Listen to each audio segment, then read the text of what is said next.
Hey coin collectors, and welcome to DC Coin World International Coin Channel. And it's a 1963 Franklin half dollar. The last year they made the Franklin half before they started up with the Kennedy.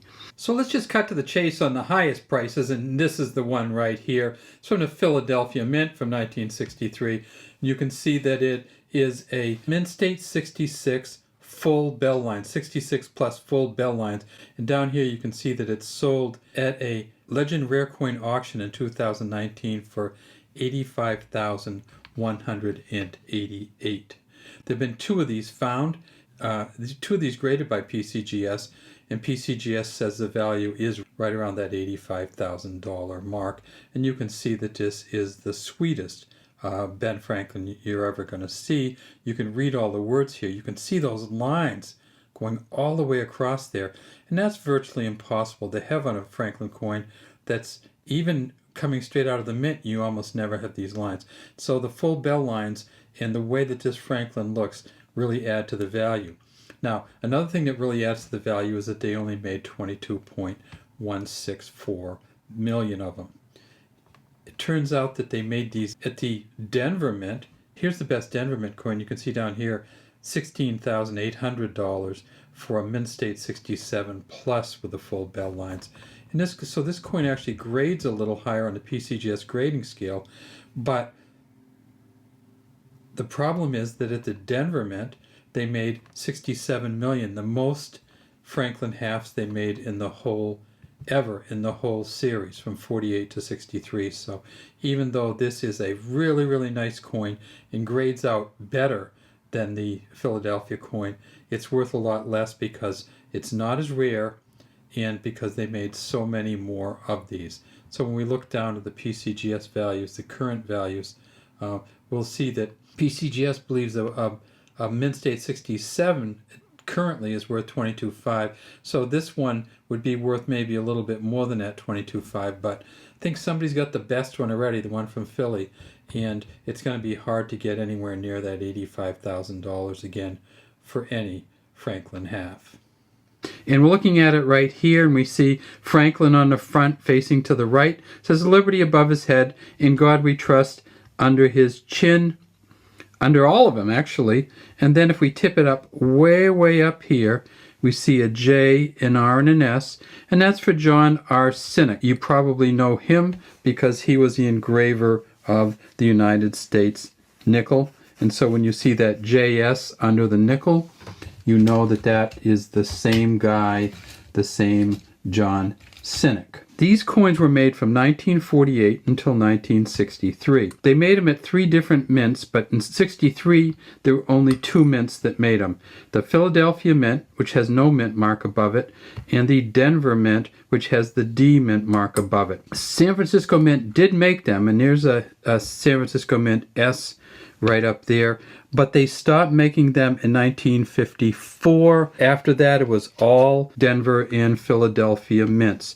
So how many did they make in Philadelphia in 1963? They made quite a few. Well, they didn't know, of course. In November of 1963, President Kennedy was assassinated, and so they decided to put him on the half-dollar coin. In order to do that, of course, they had to get rid of the Franklin half, and so that's what happened here. At Philadelphia, again, they made 67 million. At Denver, they made 35.5 million. So they made about 100 million of these. How does that contrast to 1964? Well, in 1964, when the Kennedy halves came out, in 64, when the Kennedy halves came out, they made 277 million at Philly and 156 million at Denver. So they made a little bit under 450 million. What's the story with these? Well, I believe that in 1948, that was the 200th anniversary of the birth of Ben Franklin, and so that's where these coins came from. It says United States of America at the top, E pluribus unum over here. There's the bell, and you can actually see some of the words on the bell, Philadelphia, and I don't know, some of this is in Latin, name of the maker, and then over here there is the war eagle on the right. It's a cracked bell, and at the bottom it says $50 right below the bell ringer. This coin is a 90% silver coin. John R. Sinek did the front and the back of these coins. It's worth about $10 just in silver alone. Essentially the same silver content as the Kennedy halves when they first came out in 64. The 64 Kennedy half was 90% silver, but then the 65, 66, and through 1970 were 40% silver, and the present ones from 1971 on were copper nickel clad copper. Don't sell this coin for under 10 bucks, that's for sure, because it's worth 10 bucks just in silver alone, even if you melted it down. This coin was preceded by the Walking Liberty half dollar. The Walking Liberty half dollar, the last one they made was in 1947. They made them from 1916 to 1947. Now some of you with kind of sharp eyes might notice that they've seen this Liberty Bell before on another coin, and they did. They saw it on a coin that came afterwards, and it was only on that coin once, and that was on the Eisenhower half dollar, the bicentennial half dollar. You can see the bicentennial down here, 1776 to 1976. Well, on the back of the bicentennial half, they changed the Eisenhower back from the eagle landing on the moon to the bell in front of the moon.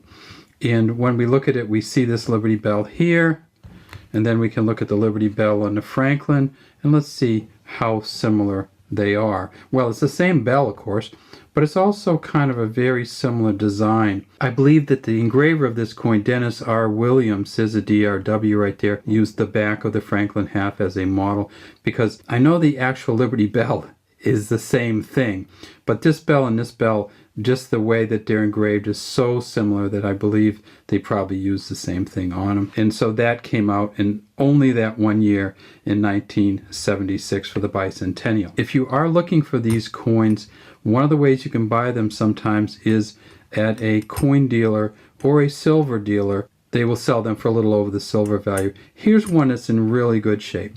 This is a 1949. This coin is worth between $30 and $50 just in MS-60. So, and if you get up to MS-65, you're talking over 100. This is the second year they made it, and they only made about 9 million total, less than 10 million total the second year. The first year, 1948, is interesting because they only made about 7 million of them.